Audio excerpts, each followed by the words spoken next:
ज्ञान the treasure में आपका स्वागत है। हम आपको बताएंगे कि लोग 3 अंक को अशुभ मानते हैं कि हमें 3 बार ये नहीं करना चाहिए, हमें 3 बार वो नहीं करना चाहिए। पर 3 अंक जो है शुभ होता है। क्यों लोग अशुभ मानते हैं ये तो मुझे नहीं पता, लेकिन शास्त्रों में इस अंक का विशेष महत्व बताया गया है। पूजन, आरती, कर्मकांड, परिक्रमा, हर काम 3 बार किया जाता है। ऐसा इसलिए कि मानव जाति के 3 बिंदु हैं: जन्म, जीवन और मृत्यु। इस तीनों अवस्थाओं के बाद 3 देवता हैं: ब्रह्मा, विष्णु और महेश। बहुत से ऐसे काम हैं जो 3 बार किए जाते हैं। हम जब आरती लेते हैं तो 3 बार लेना चाहिए। बहुत सारे भगवान हैं जिनके परिक्रमा 3 बार करना चाहिए। हनुमान जी की परिक्रमा 3 बार करनी चाहिए। प्रसाद 3 बार लेना चाहिए।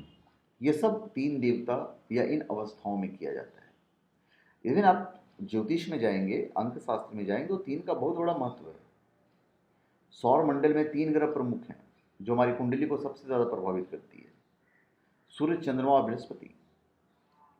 सूर्य को पिता और आत्मा का कारक माना जाता है, चंद्र को माता और मन तथा बृहस्पति को ज्ञान और संतान का माना जाता है, गुरु माना जाता है। तो इन तीनों ग्रह का पूजन हमें संसार का सुख दे सकता है, और बहुत लोग 3 अंक को ही अशुभ मानते हैं। अभी देखिए, हमारे 3 देवता जो हैं ब्रह्मा, विष्णु और महेश। 3 लोक हैं: स्वर्ग लोक, पृथ्वी लोक और पाताल लोक।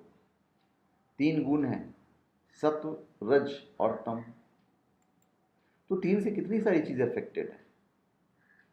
3 रूप हैं: ठोस, द्रव और गैस, जो हमारी मूल अवस्था है पदार्थों की।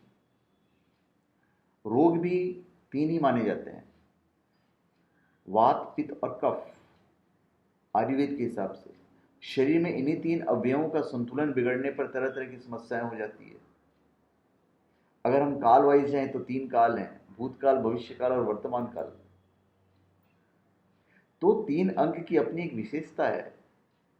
अब चूंकि विश्व में अधिकांशतः त्रिगुणात्मक शक्ति के महत्व को माना जाता है, इसलिए व्यवहार में भी 3 को विशिष्ट माना गया है। यही वजह है कि पूजन परंपरा के दौरान अनेक क्रियाओं को 3 बार दोहराने का जोर दिया जाता है। मुख शुद्धि के लिए जब हम आचमन करते हैं तो पंडित आपको हमेशा बोलता होगा कि आप मुख शुद्धि 3 बार कीजिए। 3 बार यूं हम आचमन करते हैं। शास्त्रों में वर्णित है कि इससे कार्मिक, वाचिक और वैचारिक पापों का नाश होता है। अभी हम ध्यान के लिए अगरबत्ती जलाते हैं तो पूजन के दौरान हमें इष्ट देव, कुल देव एवं स्थान देव का ध्यान करते हैं। इसलिए प्रभु के समक्ष हमेशा 3 अगरबत्ती लगाने की सलाह दी जाती है। बाकी आप जितनी भी अगरबत्तियां लगा दें, आपके ऊपर है। आरती और प्रदक्षिणा के तो खैर अनेक मत हैं, पर भगवान की प्रदक्षिणा 3 बार की जाती है और आरती भी 3 बार ही ली जाती है। लेकिन इसके लिए अलग अलग मत है। कुछ लोग इसे त्रिदेव को जोड़कर देखते हैं कि इसके अनुसार सृष्टि के जो इष्ट देवता हैं ब्रह्मा, विष्णु और महेश, उसका ध्यान 3 बार करके उन तीनों की आरती लेते हैं।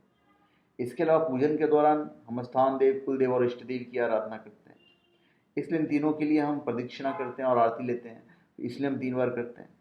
वहीं कुछ लोग त्रिदेव, त्रिदेवी, त्रिनाड़ी मतलब इंगला, पिंगला और सुषुम्ना, त्रिलोक आदि रूपों में भी अधिकता के कारण 3 बार प्रदक्षिणा आरती लेते हैं। तो बहुत सारी चीज़ें 3 से जुड़ी हुई है। तो मेन 3 के बारे में हमें बताना था। तो धन्यवाद। आप हमारे चैनल पे सब्सक्राइब करें और अपने कमेंट दीजिए। धन्यवाद।